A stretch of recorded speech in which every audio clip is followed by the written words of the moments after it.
Union leaders from around Australia are in Sydney tonight for the union movement's triennial get-together, the ACTU Congress. The gathering comes amid tough times for the movement.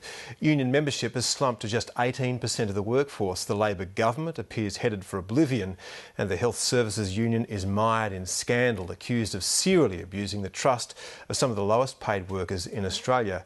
They're all significant challenges for our guest. Dave Oliver was the head of the Australian Manufacturing Workers Union, and he'll soon be installed as the Secretary of the Australian Council of Trade Unions. He joins me now. Congratulations. Thanks very much. So when are you anointed? Tomorrow morning, I think the election will be finalised, yep. All right, well, how badly has the HSU scandal damaged the union movement? Well, I think certainly a lot of the publicity and the attention it's received isn't good for the movement, but the issue's been taken significantly out of context in regards to the fact that we are talking about the alleged bad behaviour of a number of officials in one branch of one union. And millions of dollars worth of members' money. Well, you know, the allegations out there are simply that at this point, but I have to say I spent this time last week looking through the Fair Work report and I was pretty appalled by what I was reading. Absolutely, and how can you be certain that it doesn't apply to other unions? Oh, I'm absolutely confident that this is not widespread as people want to make it out to be. As I said, it's about a number of individuals. Every day we're dealing with things that are happening in corporate Australia, where there's breaches of company law, corporate law, but we are keen to ensure that we can get best practice regarding governance across the movement. But certainly, how could you be sure that it's not the same in other unions? Because this is turning over one rock, and what we've seen is at its very best, Fair Work Australia is pretty incompetent at doing that. So, you've got a much better regulator in the companies arena than you do have in the unions arena. Well, I've been around for some time, and over 20 years of my union, I know exactly what my union does in respect to governance, and I also have a good idea what other unions are doing in respect to governance. Rest assured, this is the exception rather than the rule. Now, I know, Tony Abbott and others want to try and paint this or socialise the problem and make it more widespread than what it is. It is not. It is contained to one union, one branch, and a number of individuals. How can you guarantee your members of that? What do you intend to do to make sure that that is the case, rather than you just claiming that it's the case? Well, we recognise that members deserve to know that money that they're giving to unions is going to be used for the correct purposes, certainly not for the purposes outlined in the Fair Work report. And that's why at this Congress we will be going with a proposal to look at establishing best practice in governance across the movement. And what does that mean? Well, we're going to have a look at best practices that exist across the union movement. I know experience in my own union, we had some significant best practices in place. We can look at other industries, the superannuation industry, the finance industry, to have a look at the best practices and use that as a model we can implement. Surely the Registered Associations Act and the umpire in this case are both inadequate. Don't both of those things need to change? Oh, well, if you look at the Registered Organisation Act, and I note Tony Abbott a few weekends ago was calling on the same laws, corporation laws, to apply to trade unions and employer associations. In fact, the Regulations Act are more comprehensive than the Corporations Act.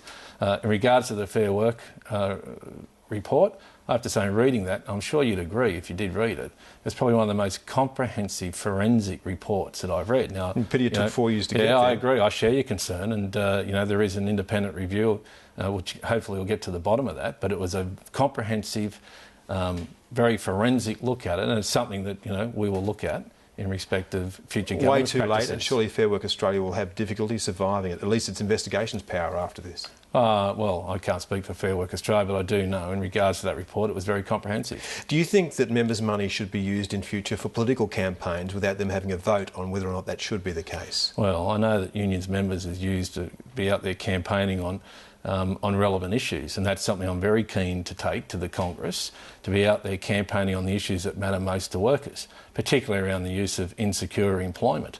We'll be receiving a report tomorrow from Brian Howe, former Prime Minister, which will show that permanent employment now has eroded to about 60%. We have insecure work. I mean, in the 1940s, just down the road from here, Chris, people used to queue up and wait to get a job.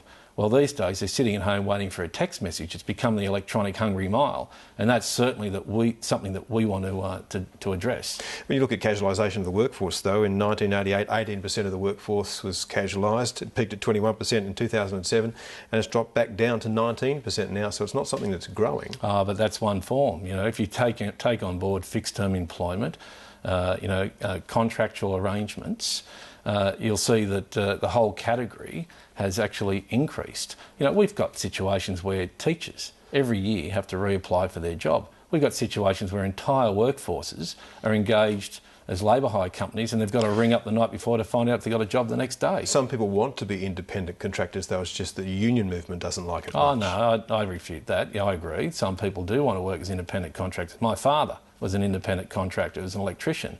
But there are a whole lot of people out there that don't want to work as an independent contractor. There's a whole lot of people out there that want to be permanently employed so they can get paid leave, they can get finance, they can pay a mortgage. Do you agree, though, that a lot of people do want to work casually and a lot of people do want to be independent contractors, so you can't just lump them all in together? No, but I'm not lumping them in all together.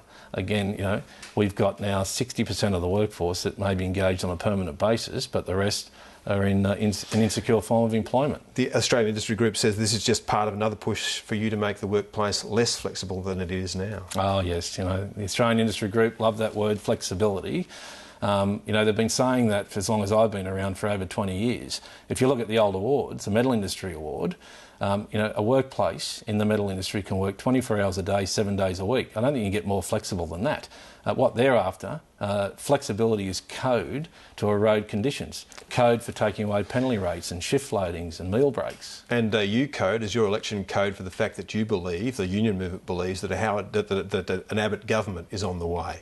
Well, all you have to do is to have a look at the submissions that employers have made into the review of the Fair Work Act, and we've got same old, same old.